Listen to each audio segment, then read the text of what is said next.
সেই ক্ষেত্রে আমি যদি মানুষের জন্য কিছু করতে পারি, আসলে আমি I love doing thing for people. আমার কাছে মনে হয় যে আমাকে এই মানুষগুলি আজকে ফেরদৌস বানিয়েছে। সো আমার প্রতিদানে তাদের জন্য আমার কিছু করার আছে। সো আমি আমার যতটুকু আছে ততটুকু দিয়ে আমি মানুষগুলির পাশে দিয়ে দাঁড়াতে চাই। সো এই যে ভালোবাসার জায়গাটা, এই যে জায়গাটা আমি তৈরি করেছি দীর্ঘদিন ধরে, সো এইটা তো তাদের সাথে আমার এক ধরনের কানেকশন তৈরি হয়েছে আমার এই মানুষগুলির সাথে। আর আমি যদি মানে নিজে স্টুপিড জিনিস না করি তো তারা কেন আমাকে খামাখা গালাগালি বলে। ধন্যবাদ জানাই আমি আমাদের সরকারকে, আমাদের প্রধানমন্ত্রীকে, আমাকে অনর্গল আমার উপর বিশ্বাস রেখে আমাকে এই জায়গাটাতে সাপোর্ট করেছেন, এবং ভারত সরকারকে যে এত বড় একটা ডিজাস্টার হয়ে যাওয়ার পরে যে আমাকে আবার তারা রিএন্ট্রি দিয়ে বিশ্বাস করেছেন যে আমি এটা যে ভুলটা যে ভুলই ছিল। আই ওয়ান্ট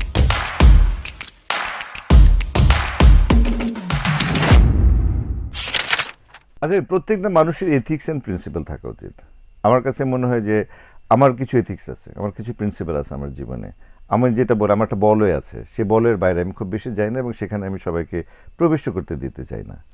হ্যাঁ, আমি অভিনয় করি মানুষের জন্য। তো আমার এই যে ভক্ত দর্শক যারা আছেন তাদের সাথে আমার সম্পর্কটা কিন্তু অতটুকুই। আমি তাদের ভালোবাসার জন্যই আজকে এখানে বসেছি, ফেরদৌস আমি, আর তাদেরকে আমি সেই জায়গাটাতেই দিই। আমি তাদের জন্যই কিন্তু এত কষ্ট করে করে অভিনয় করি। এই প্রচণ্ড শীতের মধ্যে আপনি দেখেছেন গিয়ে আমরা সবাই শুটিং করে সেদিন অসুস্থ হয়ে গেলাম, আফজাল হোসেনের মানিকের লাল কাঁকড়া।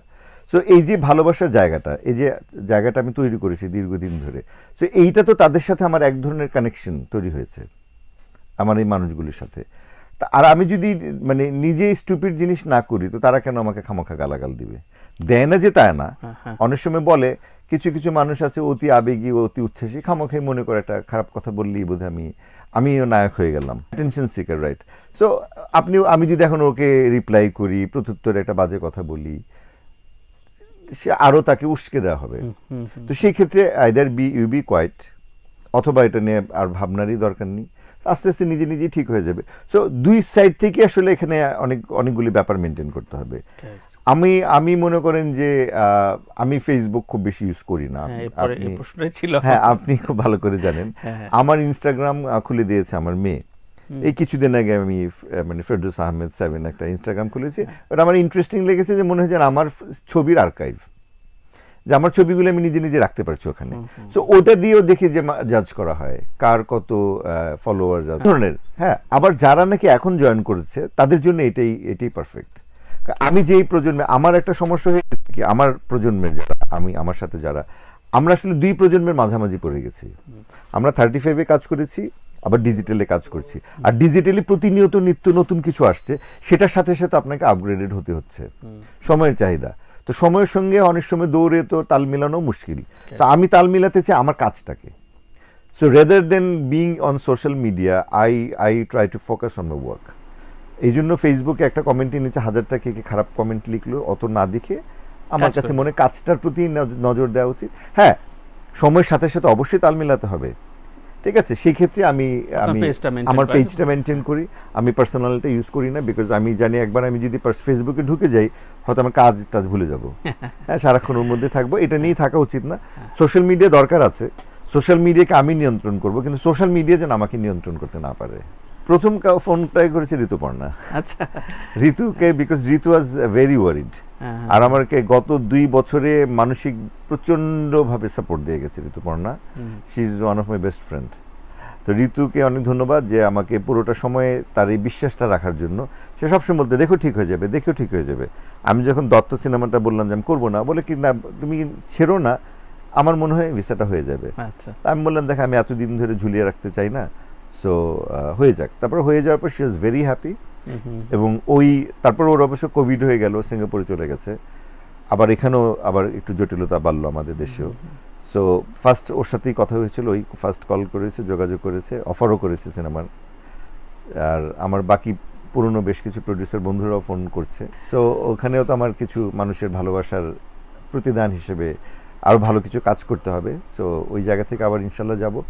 ধন্যবাদ জানাই আমি আমাদের সরকারকে, আমাদের প্রধানমন্ত্রীকে, আমাকে অনর্গল আমার উপর বিশ্বাস রেখে আমাকে এই জায়গাটাতে সাপোর্ট করেছেন, এবং ভারত সরকারকে যে এত বড় একটা ডিজাস্টার হয়ে যাওয়ার পরে যে আমাকে আবার তারা রিএন্ট্রি দিয়ে বিশ্বাস করেছেন যে আমি এটা যে ভুলটা যে ভুলই ছিল।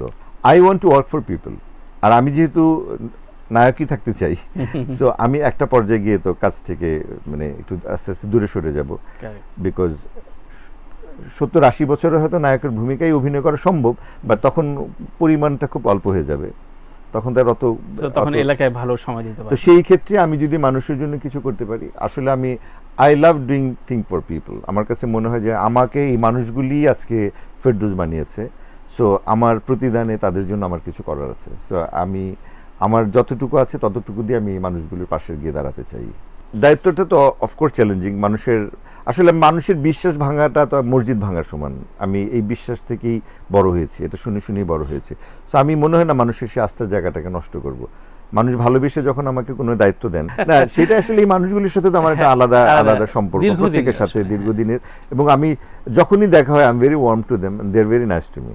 সো এটা তো অনেক বড় একটা ফ্যাক্টর এখানে কাজ করে। আর সবাই কিন্তু ভালোবাসা চায়।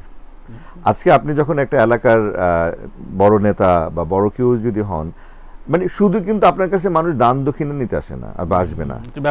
ব্যবহার, ভালোবাসা দিয়ে অনেক কিছু করলেই কিন্তু অনেক কিছু সুন্দর হয়ে যায়। একটা ভালো ডাক্তার যখন সুন্দর করে রোগীর সাথে কথা বলে, তখন কিন্তু আর ওষুধ খেতে হয় না। ওষুধের চেয়েও কিন্তু বড় ওষুধ হচ্ছে কি ডাক্তারের একটা সুন্দর কথা, সুন্দর হাসি, আত্মবিশ্বাস। মানুষকে আত্মবিশ্বাসী করে দিতে হয়।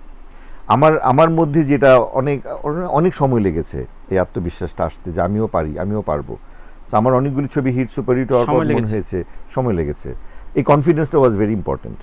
সো মানুষের ভিতরে যদি এটাকে আবার আপনাকে একটা মানুষের ভিতরে ঢুকিয়ে দিতে পারেন।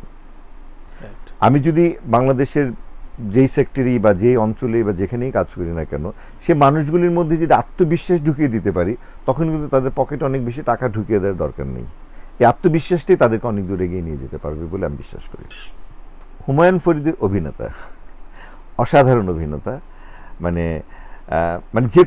যে কোনো চরিত্রকে ফরিদি ভাই একদম বিশ্বাসযোগ্য করে তোলার জন্য মানে 100% একটা বিশ্বাসের জায়গায় নিয়ে যেতে পারে। সম্পর্কটা কেমন ছিল? আমার খুব ভালো বন্ধু ছিলেন। আমি যখনই বিদেশ যাব শুনলেই ফোন করে খালি একটা কথাই আমাকে বলতাম, খুব মিস করি এটা, যে আমার জন্য পা সুন্দর করার কিছু নিয়ে আসবা। আচ্ছা। হ্যাঁ, সে সবসময় আমি খুবই অবাক হতাম যে খালি এইটা চাই কেন সে। তো পরে একদিন বাসে গিয়ে দেখি মোটামুটি সাজিয়ে রাখে, ফুট স্ক্রাব, পায়ের লোশন। হ্যাঁ, সো আমার সাথে খুব সুন্দর একটা সম্পর্ক ছিল তার। আমার এক অ্যানিভার্সারিতে আমাকে খুব সুন্দর 2টা কাপ উপহার দিয়েছিল, আমি এখনো রেখেছি। সো হুমায়ুন ফরিদি ভাই আজীবন আমার হৃদয়ে আছেন এবং থাকবেন। Humayun Ahmed is also one of my mentor, because Humayun Ahmed আমাকে প্রথম বলেছিল আত্মবিশ্বাসী হতে। প্রথম যে কেন আমাকে একবার দেখা হয়েছিল স্যারের সাথে, তা আমাকে বলল যে তুমি কেন সিনেমায় এসছো? চেহারা সুন্দর সেজন্য? চেহারাটা সুন্দর আর সেজন্যই মনে করলা যে আমি নায়ক হয়ে যাব? কেন, কি ভাবনা থেকে এসেছো? আমি জানি না, আমি কি ভেবেই বলে দিলাম যে আমি কনফিডেন্ট, আমি পারবো। আচ্ছা। তখন আমাকে স্যার বলেছে এই আত্মবিশ্বাসটা না খুব ইম্পর্টেন্ট। এই যে তুমি আজকে বললে, তুমি এটাকে বুঝে বলেছো কি না বুঝেছো আমি জানি না, বাট এই আত্মবিশ্বাসটা যদি থাকে তাহলে তুমি অনেক বড় জায়গায় যাবে। তো এই যে স্যার আমার মধ্যে সেই যে আত্মবিশ্বাসটা ঢুকিয়ে দিয়ে গেছেন, এটা আমি মানুষের মধ্যে ছড়িয়ে দিতে চাই। তো সেই জন্য স্যারের কাছে আমি আজীবন কৃতজ্ঞ আছি, থাকবো। আর হুমায়ুন স্যারকে দেখি আসলে তার বই পড়েই আমি আসলে বই পড়া শিখেছি। সেজন্য স্যারকে অনেক বেশি ধন্যবাদ, এবং আমার হৃদয়ের অনেক বড় একটা স্থান জুড়ে আছেন স্যার। বাচ্চু ভাই তো আমি অনুষ্ঠান শুরুতেই বললাম, আপনি প্রশ্ন করার আগেই, যে আমাকে নায়ক বলতেন। সো আমি যেহেতু নায়ক হতেই চাই, সো সেই জায়গা থেকে আমাকে অনেক বেশি কনফিডেন্ট করেছেন সবসময় নায়ক বলে। তো আমার কাছে মনে হচ্ছে আয়ুব বাচ্চু যদি আমাকে নায়ক বলে, তার মানে আমি নায়ক। সম্পর্কটা কেমন ছিল? সম্পর্ক দারুণ ছিল, দারুণ একটা বন্ধুত্বের সম্পর্ক। আমার 1 কাপ চার জন্য একটা গান করলো, গান করার পর মিউজিক করে পাঠালো, যে পছন্দ হলে আমি গান করব। কি এই অপশন আমি সবাইকে দেই না, শুধু নায়কের জন্য, হিরোর জন্য এই অপশন। সো সেরকম একটা জায়গায় আমরা প্রচুর শো করেছি একসাথে। আমরা অনেক দেশে, সর্বশেষ সম্ভবত মালয়েশিয়াতে তার সাথে আমার লাস্ট শো করে আসা। তো সেই শোতে গেলে, বিদেশে গেলে খুব মজা করতাম একসাথে। অনেক স্মৃতি, অনেক ভালো লাগে, অনেক ভালোবাসা। আফজাল আঙ্কেল হচ্ছে কি, আমি সরি আফজাল চাচু, মানে আমার চাচাদের বেস্ট ফ্রেন্ড হিসেবে আমি ছোটবেলা থেকে তাকে চিনি। আচ্ছা। আমার দেখা জীবন্ত কোনো নায়ক আমার প্রথম দেখা জীবন্ত নায়ক, ও, বিকজ এর আগে আমি কোনো শিল্পীকে বা নায়ক নায়িকাকে সামনাসামনি দেখিনি। তখন Afzal Suborna view card collect করতাম আমি যখন স্কুলে পড়ে 2-3-তে নারায়ণগঞ্জে আমাদের বাসায় গেছিল আফজাল আঙ্কেল। তা আব্বা যেহেতু এডুকেশনে ছিল, তা আব্বার একবার অনেক পেইন্ট এসেছিল, রং আব্বার কাছে। তো সেই রং পেইন্ট নেওয়ার জন্য পেইন্ট দিয়েছে আফজাল আঙ্কেলকে। তো আমি দেখতাম, তাকে দেখে হা হা করে তাকিয়ে থাকতাম যে মানে এটা কি করে হয় যে একটা সিনেমা। সেদিন টিভিতে দেখলাম, আজকে ঘুরে বেড়াচ্ছে যাচ্ছে আমাদের বাসায়। তো আমার কাছে থেকে দেখা প্রথম কোনো নায়ক, এবং Fanatic হয়ে আমি তাকেও নায়ক মনে, আমার দৃষ্টিতে সে একজন নায়ক। মানে একটা নায়কের যে গুণাবলীগুলি থাকা উচিত আমার কাছে মনে হয় আফজাল আঙ্কেল তার চেয়ে বেশি বেশি আছে। তো I am very lucky and blessed যে আমি তার ডিরেকশনে বেশ কিছু বিজ্ঞাপনে কাজ করেছি, এবং তার প্রথম বানানো চলচ্চিত্র মানিকের লাল কাঁকড়ার একটা বড় মানে অংশ হতে পেরেছি। সেজন্য তাকে আমি কৃতজ্ঞ। আমার কাছে মনে হয় যেন আমার এই চলচ্চিত্রের ক্যারিয়ারের অন্যতম শ্রেষ্ঠ একটা অর্জন যে আফজাল হোসেনের ডিরেকশনে কাজ করা।